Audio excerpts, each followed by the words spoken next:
At the 64th meeting of the United Nations World Tourism Organization Regional Commission for Africa that was held last week, commitments were made by 23 countries that tourism's restart essential. This is essential, and this is in line with the effects of the COVID-19 pandemic on the sector. Importantly, at this meeting, there was special emphasis placed on the importance of speeding up vaccine rollouts across the continent, as well as addressing security issues that continue to have an impact on how global travelers perceive Africa as a safe tourism destination. Back at home, various steps have continued to be made to leapfrog the sector out of the pandemic shackles. But is this enough? This is Business Now, and I'm Yvonne Okwara Matole. Welcome to the program. Let's take a look at the highlights of the show.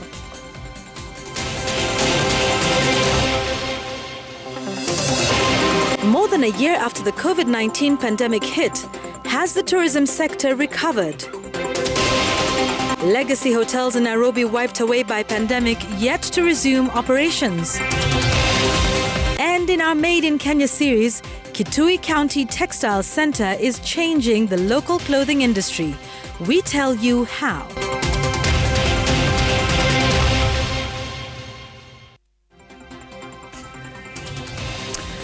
All right, I'll be telling you which guests we'll be speaking to today on that issue. Obviously, we're focusing on the tourism sector. It's now about a year and a half since the pandemic arrived on the shores of Kenya. So how have they been coping? What are some of the strategies they have put in place? And indeed, how will they be pivoting going forward? And what is the future of the tourism sector, of the hotel industry? We'll be discussing that, and I'll tell you who my guests are in a moment. But as we usually do here on the program, we like to bring you up to date with news that's making headlines in the world of business. And in the news this afternoon, we'd like to begin with small-scale farmers in the country who are facing financial starvation, inhibiting the growth of the agriculture sector. According to the Africa Green Revolution Forum, the sector is the least funded in Kenya, despite it being the largest employer of the population. This, the forum, is now attributing to the chronic food shortages due to low productivity in most of the value chains.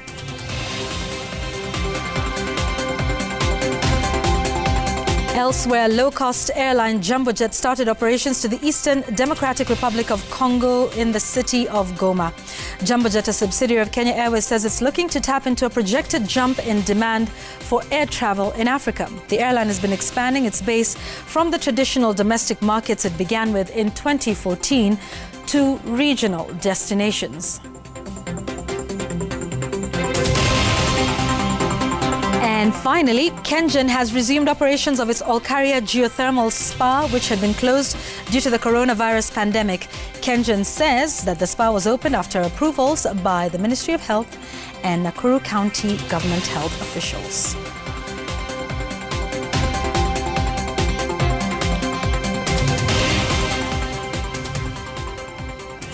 So, the tourism sector in a pandemic. We continue to focus on that on the program today.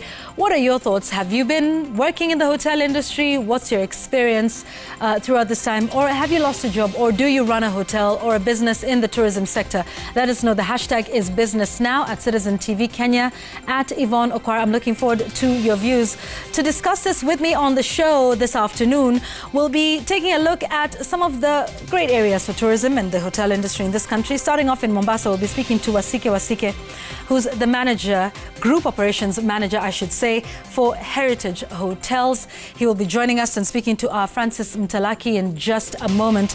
But also here on the program with me in studio, we will have Eva Njeri Mwangi, who's the head of sales at the Tribe Hotel Group, as well as Mike Masharia, who's from the Kenya Association of Hotel Keepers and Caterers, is the CEO of that organization. We'll be discussing a number of issues, including that fund that was set up by the government. How helpful has it been in that sector? This and more when we begin our discussion in just a few moments here on Business Now.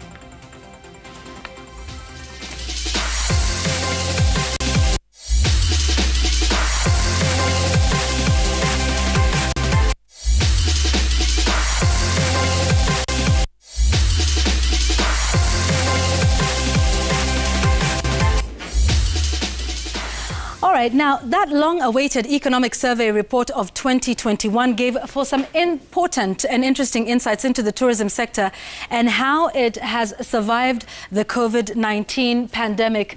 So here are the 5 things you need to know about how the tourism sector has fared throughout the year 2020, and that is from that report. We begin with this one, where earnings in tourism dropped by 43.9% in the year 2020, down to 91.7 billion shillings. And this was as a result of the measures that were put in place by the government to curb the spread of the pandemic. So this earnings, now you will see in the next few numbers, is what explains that reduced earning. And this is why international visitor arrivals dropping from 2.035 million all the way down to 579,000 in the year 2020. This, of course, aided in big part by the suspension of international flights for some time in the year 2020. You can see that big drop that then leads to the reduced numbers that we have seen. And this has in turn, of course, hit the hotels pretty hard. As you can see, the number of beds that were occupied in the year 2019 were 9.058 million. And in the year 2020, a drastic drop by a whopping, actually, it's going all the way down to 3.803 million. That is over the entire year. That's a drop of about 5.2 million number of beds that were occupied in the year 2020. Now, if you take a look at other tourist sites, so it's not just the hotel industry that suffered, but other tourist sites that also suffered as well. The national parks and game reserves saw a reduction in the number of visitors by 65.1%, and the historical sites, museums and snake parks also didn't fare any better. A drop in the number of visitors there by 83.8%. That's how the tourism industry fared in the year 2020, the year of the pandemic. That is the 5.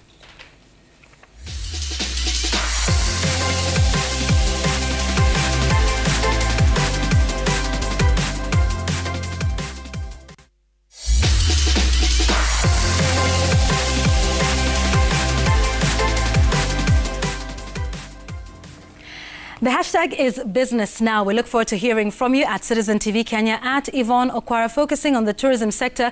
We've done a series of these over the last few weeks, taking a look at industries we've been speaking to here on the show, and then now just taking a look at how they're doing again, months later. Now, maybe 18 months or so later. So what is the status of that? My guests, one of whom I have spoken to, I think, how many times have I spoken to you, Mike, over the last year and a half? So many times. Countless times. So it's good to see you again, Mike Macharia.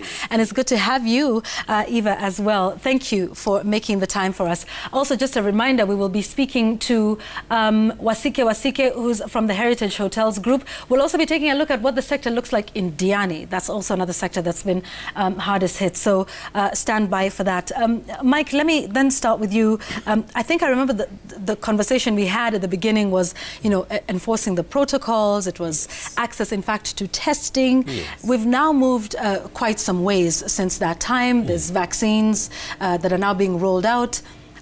What has the sector been like, I think, for you over the last year and a half?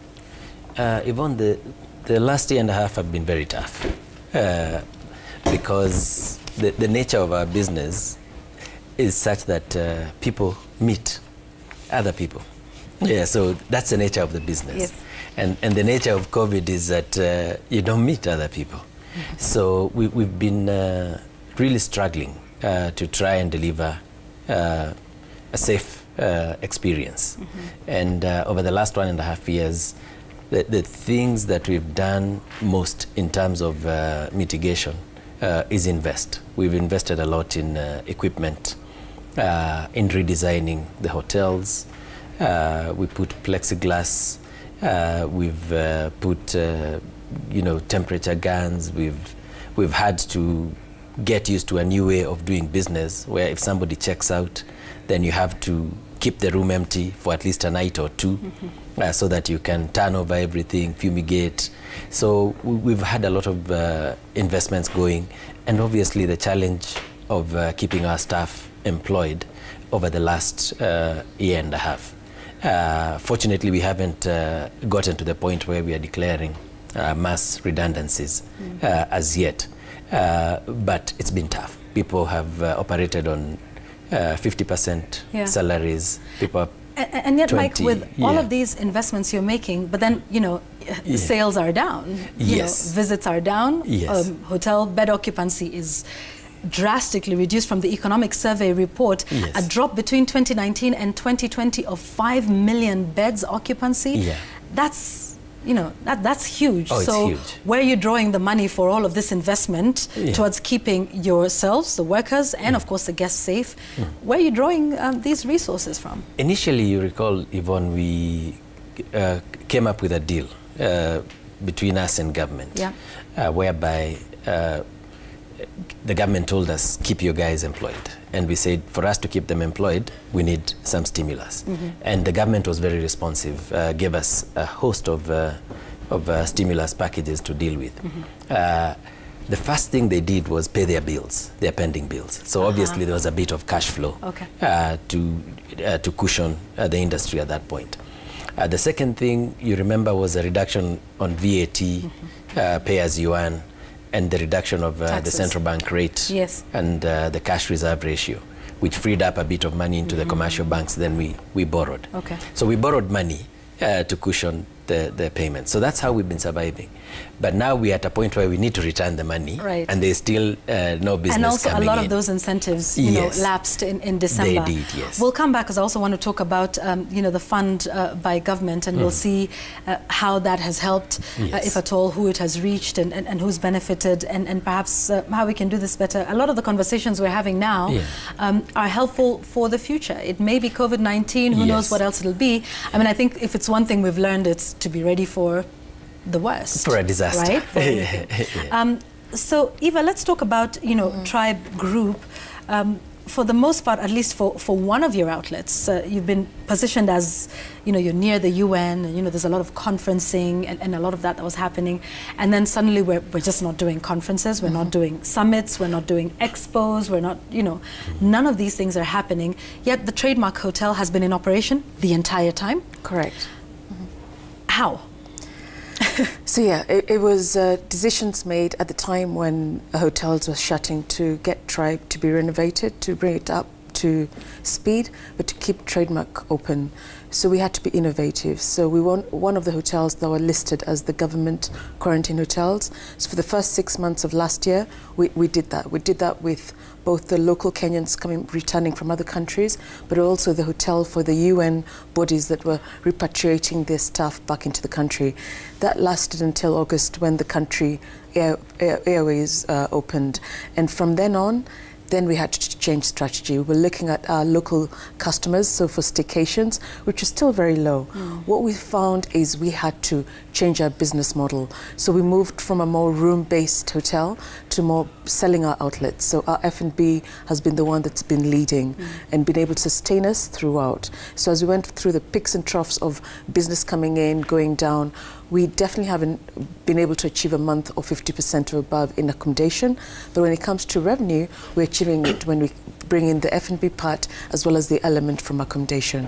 So it's being very innovative, targeting more the local guests within our vicinity, promoting a lot more on online channels so that people can reach us, because a lot of people have gone online. We also looked at a way of salary based through revenue. So previously you paid a salary based on what your package is. Now we link that to revenue, so it fluctuates every month based on the revenue coming in. That keeps us sustaining both the employees and the guests and the business running as a whole. I see. A lot of things are happening online now, so you've got, you know, webinars and that sort of thing. I think it's only just recently now that we're seeing, you know, you can have 10 people gathered in a room and everyone else is joining virtually.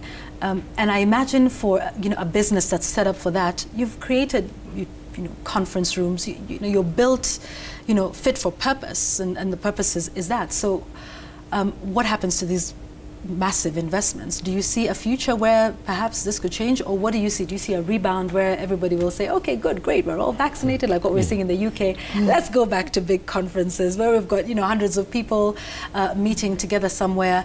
That business has obviously been that's tough, changed. Right? Yeah. I mean, I'm hopeful. I'm hopeful we'll get to those numbers. But in the meantime, what we've done is we've been able to have rooms that are customizable. Luckily, we had rooms that are, one big room can take 400 people. That same room, we're now able to partition it into 3.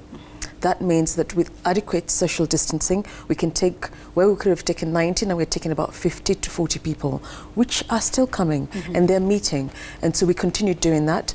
A lot of the meetings have now been able to adapt to the hybrid model, where physically you've got people in the room meeting and discussing issues, but there's also people offline, whether they're in their homes, offices, able to join the same meeting. So we've invested in video conferencing to be able to adopt to that new business model.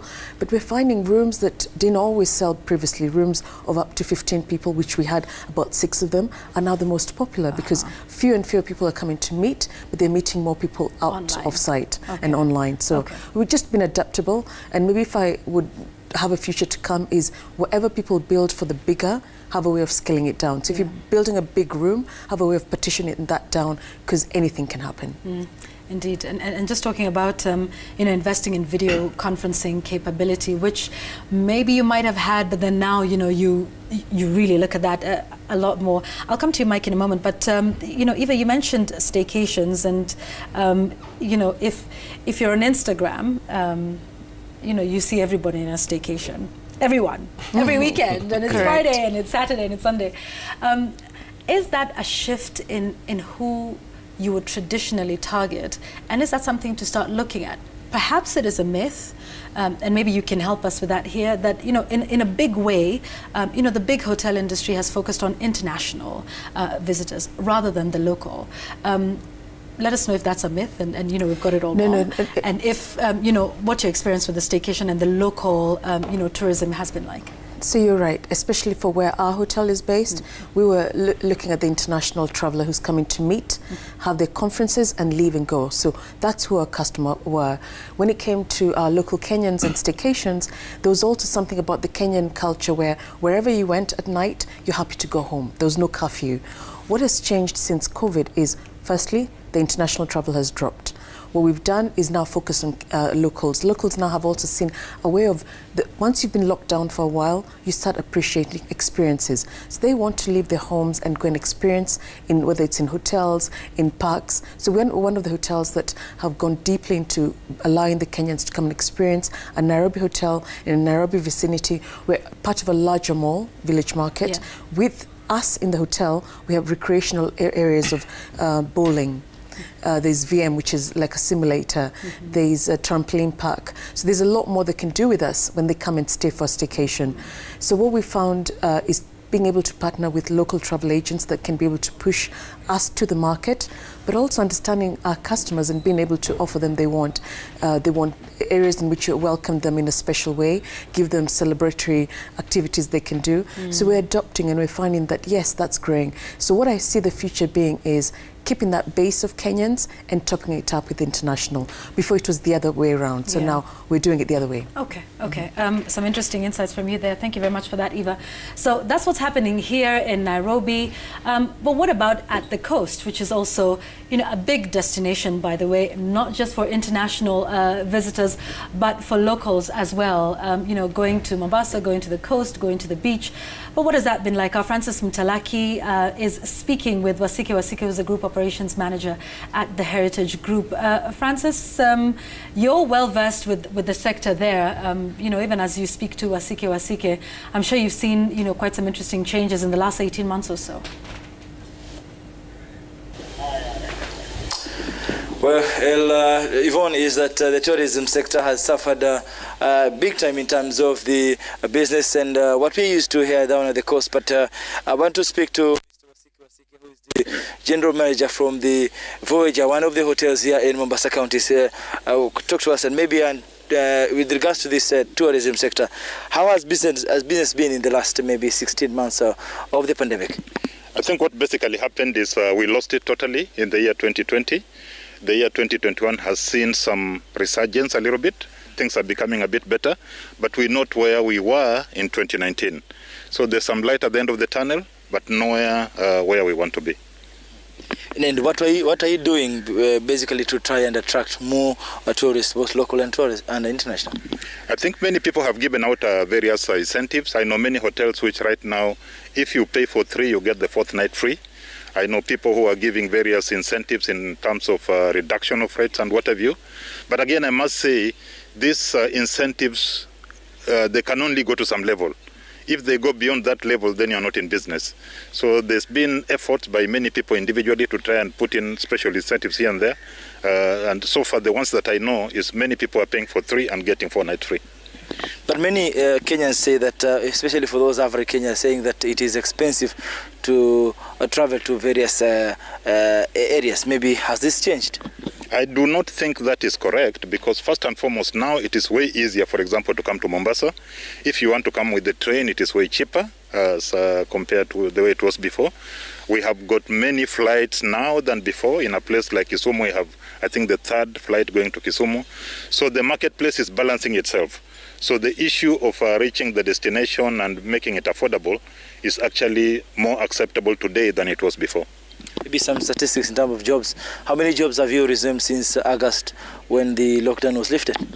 I think when we went down totally, we might have reduced our staffing levels by as many as 30 to 40%.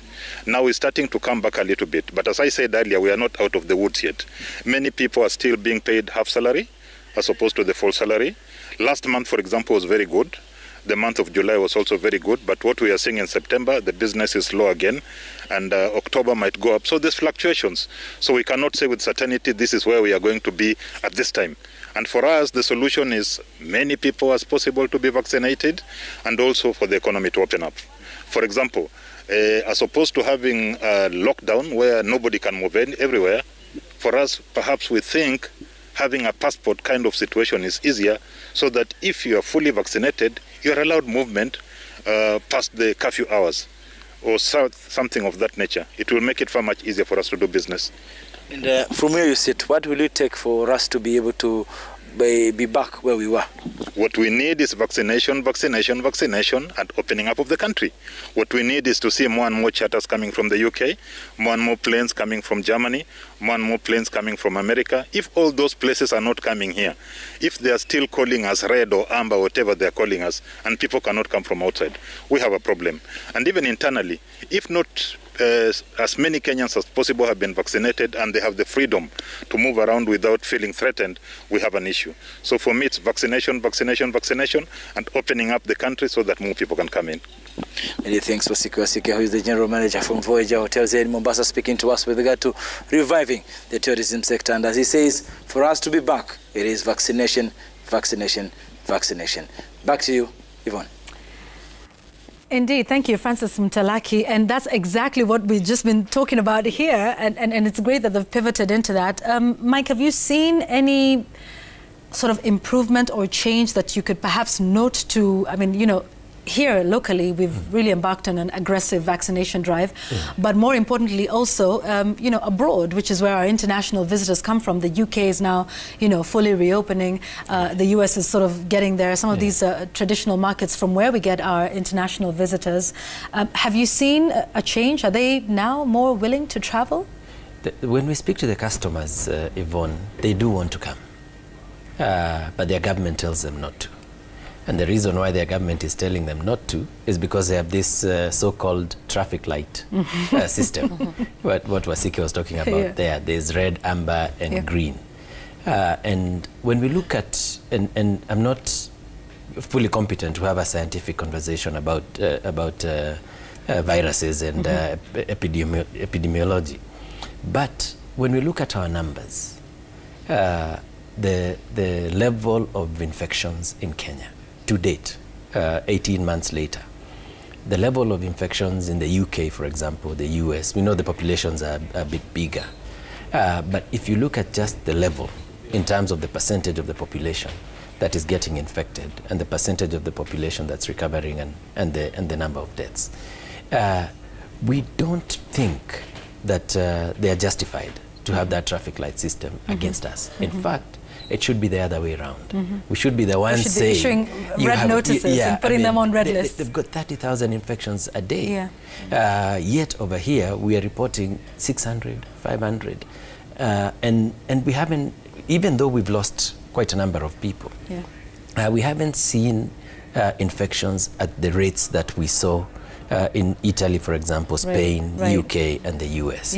So that's one of the areas that we need to deal with from a bilateral point of view, government to government. Take us off that red list, because we don't deserve to be there, no matter what they say. Now, coming back to vaccine, you remember initially the vaccine was reserved for very specific groups, medical workers, security, and so on and so forth. And we had campaigned to be part of the essential services sector so that we can get the vaccine. Immediately, we announced that tourism players would go and get vaccinated. We saw a mad rush. And if you look at the numbers that they're giving, I think Africa, 2% uptake. If you take hotels, for example, it's around 90%. Whenever we ask our staff to get vaccinated, they are rushing. So the uptake in our areas is very, very high. And that gives confidence to the visiting customers. So should they come, then they're going into a safe hotel, safe airline, safe you know, transport, safe park. We created this, and we did that very early last year. This safe zone by so at least something good out of that vaccination drive. I will come to you, Eva, in just a moment, but let's first take a break, because it'll be interesting to hear, I mean, your position right next to the UN, and you know, with vaccinations and hopefully resumption of business as usual, if we can even call it that, or will it be business unusual, or, you know, who knows what will happen when we're done with this thing. Let's take a break. We will be right back with more from my guests, including speaking to our Nikki Gitonga in Diani on how the sector is faring there. This is Business Now. We're taking a break. We'll be back in a moment.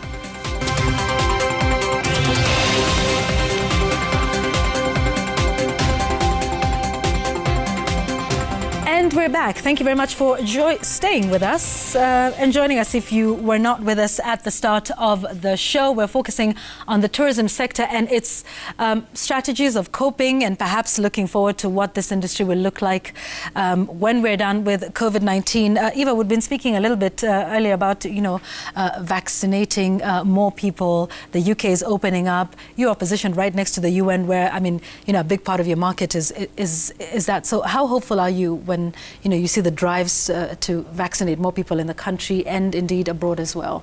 Very hopeful, because already we're seeing the revival of conferencing. I know Mombasa said August was very good for them. For us, it's September. We're seeing more and more the UN opening up. They're back slowly to their offices, which means for us, it means they're confident. Like, I think the US Embassy have vaccinated everyone that is willing to vaccinate. So it's a big thing for us. We're maybe not going to have the big numbers we used to have, but the fact that they're coming, they're meeting, and we're seeing it, is a good direction. And when it comes to internal staff, to amplify what Mike just said, we're actually, as a hotel, at above 90% staff vaccinated, to be able to assure and give that safety element to the guests who are coming to either dine with us or sleep with us. All right. And it's interesting, you talked about what the future will be. We'll get to that in a moment. But like we said, you know, when we talk about the hotel sector, it's about jobs, and there's a whole value chain across this sector. You know, it's not just the direct employees of the hotels, but there's so many other people who benefit from the tourism sector and the hotel sector in this country. And so our Nikki Gitonga is in Diani speaking to a number of others who benefit from this sector. There's people who sell curios. There's those who work, you know, on the beach. There's beach operators. There's quite a few others. So Nikki speaking with them now. Nikki, business has been tough for them, I imagine? Well, I can't get you well, but there are a number of other sectors that have been affected as a result of the effects of COVID-19. We know that in Kwale County, the tourism sector is the main economy activity at the county due to the first case that was reported in 2019 of COVID-19. About 6,000 people lost their jobs, and these are people that were working in hotels. And other sectors that are affected or that depend in the directly to the tourism industry, including the curio sellers, some of the Swahili clothes that where I am. These are some of the Swahili clothes that people normally buy them, especially for the holiday making. But according to some of the businessmen and women are saying that the domestic tourists are not good buyers compared to the international tourists. That's why, as much as the government had opened up the economy, they do not have good sales compared when the international guests were coming into the country. And that's why I want to talk to some of the businessmen who are now saying that actually hakuna kitu wanauza. Pengine Ali Nyoka. Yes. Najua rais alifungua uchumi, lakini je, biashara iko vipi mwanzo? Yeah, tunashukuru kwa kufunguliwa, lakini bado biashara yetu haijapiki kama vile kwa tunafanya mbeleni. Na baada ya kufunguliwa hii kutoka Nairobi wageni kuja hapa, tuli boost kidogo na sekta ilianza kupika. We'll go back to Nikki Kitonga in just a moment in Kwale, and he, painted an interesting picture about 6,000 people, who lost their jobs. Kwale is, highly dependent on the tourism sector. Let's start to talk about some of the interventions that were put in place. Mike, really quickly, the government fund, that was put in place. Tell us about that and how, if at all, your members have benefited from this fund. The government fund, Yvonne, was put out to the tune of 3 billion shillings. Yeah. Now, initially, we wanted it for salary support, but then it wasn't possible. So we took it in as part of renovation support. And at first, people were very apprehensive about it. So we had to go and conduct some education seminars. Then the uptake, all of a sudden just shot up. We got applications worth about 7 billion shillings. Oh, okay. From the 3 billion.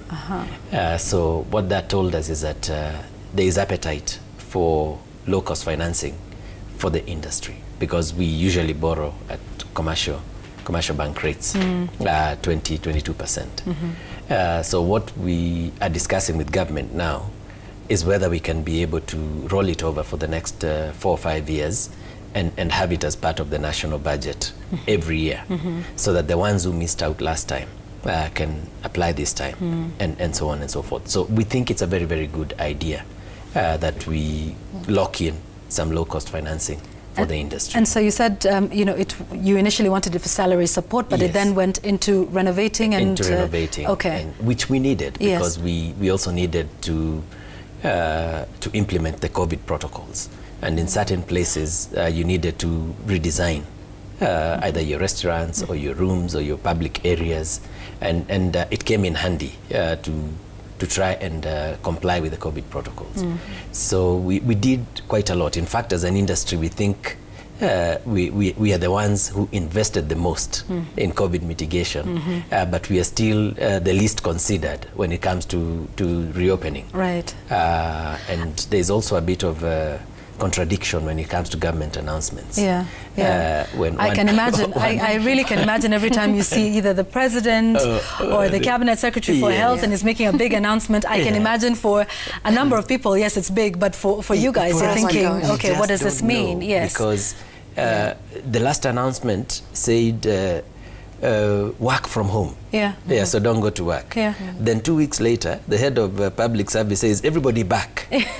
Yeah. So it's a little bit of a back and forth. Yeah, I want to ask you something else about, we've seen some closures of some big legacy hotels, Yes. in the last 18 months or so. Yeah. To be fair, some of them were COVID related, others had issues Yes. pre-COVID, as we know, and we've been reporting here in the media, but they closed during the COVID-19 period. Nonetheless, Dusit, Intercon, Lyco, there's quite a few of them. Yeah. What does this mean for the industry? And do you think we're moving towards the smaller boutique hotels that offer perhaps a different experience? What would you say about the industry as far as the closures are concerned? Those closures, the ones that you've mentioned, I think two of them, two of the groups, and I think Intercontinental and Dusit, was strategic. It was a strategic decision to pull out of the destination. It was only a matter of time. As a destination, we've got to be able to offer everything. Yeah, we've got to have a choice of 5-star hotels, 3-star, 2-star, Airbnbs, and even homestays and villas. As a destination, we've got to be able to offer that. Because when you look at the size of the market, against what we get, we are talking about 1.2 million visitors in a good year, 1.2 million. Egypt gets 13 million. South Africa, 7 million. So when you consider the size of the market, it's just that we are not getting a fair share. And the reasons have to do a lot with the external policies of the governments outside there. Okay, so what you're saying is there's space for everybody. Space for everyone. And, you know, to cater to as many, you know, different needs and desires as possible. What do you see, Eva, as the future of the sector? Where is it going? I see the future. Definitely the boutique hotels will do far more better because you can see everyone wants to be in a smaller environment. But like Mike said, there's room for everything. There's room from the 2-star, the small hotels to the large hotels. Because I can tell you with social events, we're still a social people. We're still going to want to have all our uncles and aunties in weddings, which means we'll need a venue for the 400 people at the time when it's safe. So we'll definitely have more of the smaller ones in the short term, but I can see us going back to a balance of all of them. Okay, and you talked about lessons learned. I want to jump in just very quickly. Yes, very quickly. The biggest hotel was Intercontinental before it shut down. 300 and something rooms.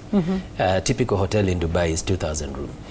So we are not even there in terms of big hotels. We are still, you know, scratching the surface. We're still scratching the surface. Just very quickly, you talked about lessons learned. You know, that if you're bigger, maybe you might want to do something. Just give us that. Yes, so I think now it's one of those big lessons learned for the sector going forward. Because it's COVID now, who knows what it'll be. I mean, lessons learned is whatever you're going to get into, have ways in which you can be able to customize, be flexible.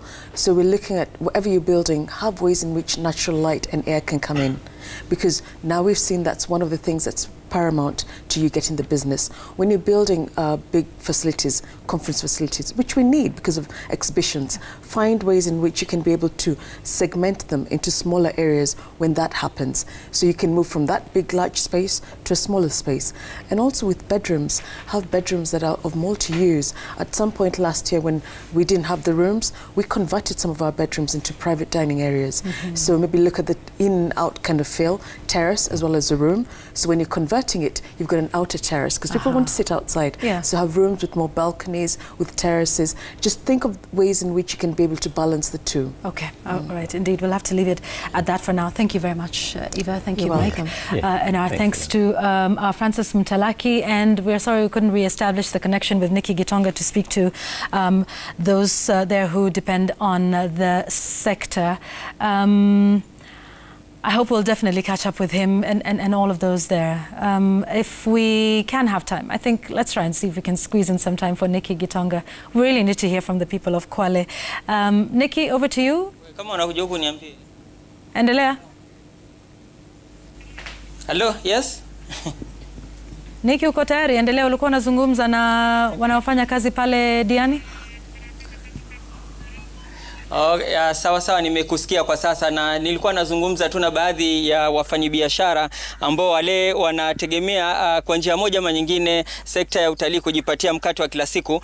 Pengine Ali Nyoka, alikuwa tunaendelea na mazungumzo yetu. Kuna nyinyi kama wale wauzaji wa vinyago, wauzaji wa kanga, mumeathirika vipi na hii tandavu ya corona, kwa sababu najua utalii umeharibika na wageni hawapo? Asante sana. Sisi tumeathirika pakubwa kwa sababu tunategemea wageni ndio biashara yetu iendelee, ambapo ikiwa biashara ya hizi kanga na hizi carvings, alafu kuna wenzetu wanafanya kazi ya massage, kuna safari sellers na boat operators. Na tunashukuru pia upande wa boat operators wamecatch, kwa sababu hawa domestic walikuwa ni wepesi kufanya biashara ile yao, lakini hizo zetu zingine zilihitaji hawa international, especially ukiona vile ambavyo wageni wakiletwa wanaanza kwenda safari.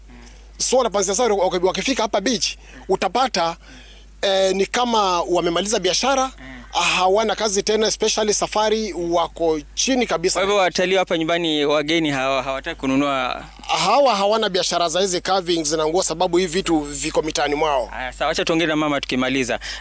Na wewe ni mtu unafanya massage. Waafrika tutaki kufanywa massage, ama shida ni nini? Waafrika sana sana kuelewa mambo ya massage huwa ngumu. Ni wachache sana ambao wanaelewa mambo ya massage. Okay.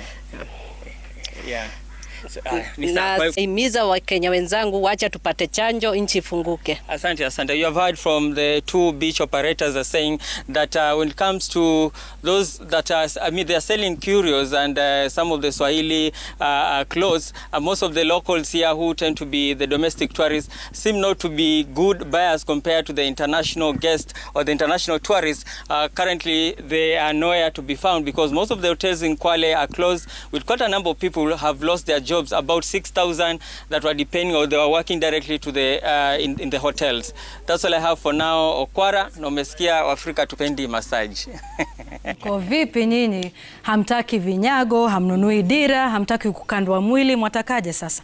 Tafadhali saidieni watu wapate kazi. Let's take a look at our Made in Kenya segment. Now, the height of COVID-19 pandemic in the country, Kitui County Textile Center, popularly known to all of us as Kikotech, stepped up to make personal protective equipment for the struggling healthcare system. Since then, the center managed by the Kitui County government has pushed the envelope and is now making national government administration officers' uniforms. Here's our Made in Kenya feature for this episode of Business Now.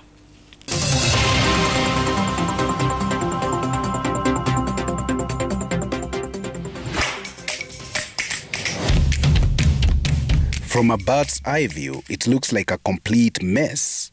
Fabric lying everywhere, men and women hustling to meet the daily targets. Kitui County Textile Center, commonly known as Kikotech, was started to give locals an opportunity in employment.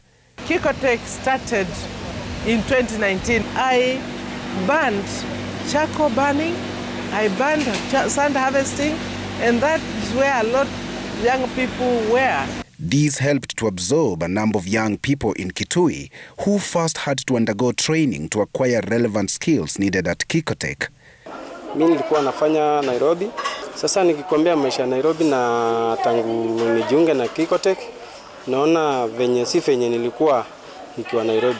Kikotech has today grounded itself as a Made in Kenya hub, producing school uniforms, personal protective equipment, PPEs for hospitals, and its latest tender in the bag to produce uniforms for national government administration officers. The administration police bring us the materials, and ours is to cut for them and trim them.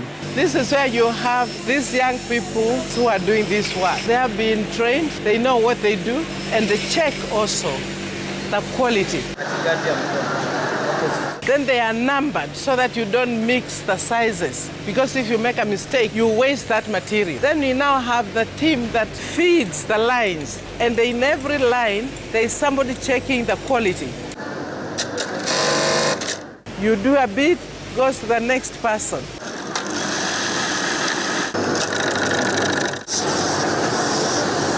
This, as you can see, is a very complicated garment. Look at the details. The final checker, quality checker, must then check, make sure that it's properly pressed, and make sure that it is properly folded for packaging. When I have too much work, I have got to have 2 shifts, day and night. We also have here in this factory people living with disabilities that we have also given them work to do. If you look at the materials that are being made here, they are materials made in Kenya. You can imagine how much it was costing us when we were buying all these materials made in China. Each uniform here made by these young people only cost the material plus making about 3,500. But even though the county executive runs this hub, it also has its fair share of challenges.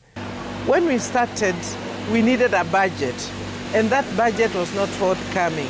It has been push and pull between the county government and the county assembly.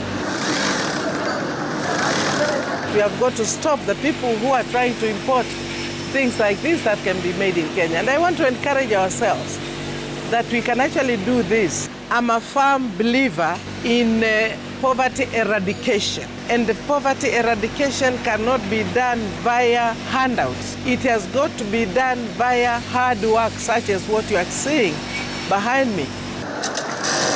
Edward Chwea, Business Now, Citizen TV. All right, that's all we had time for. Thank you very much for joining us and for watching the show. Thank you very much to my guests as well. Remember, if you want to be featured on the Made in Kenya series, please tweet me at Yvonne Okwara. Hashtag is Made in Kenya. That's all the time we had for now. Nendeni Mombasa, mnunue dira, mnunue vinyago, mpate massage. Kwaherini.